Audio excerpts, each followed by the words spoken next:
ni sera, mheshimiwa, ni sera.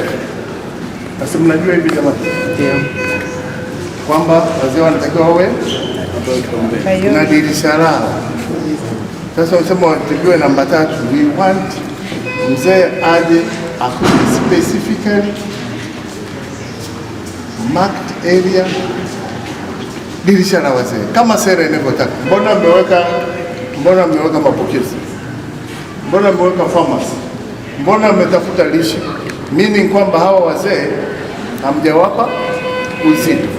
Mheshimiwa DC, CCM mko hapa, dirisha la wazee liwe marked kwamba pana kuwepo na dirisha la wazee kama sera inavyotaka.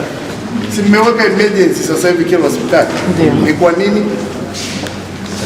Si ni hitaji kwa sababu ya kuhudumia dharura. Yes. Sasa na wazee nao waweke. Si mmeweka RCH. Kwa nini? Sasa na wazee nao kama sera inavyosema wawe na dirisha lao.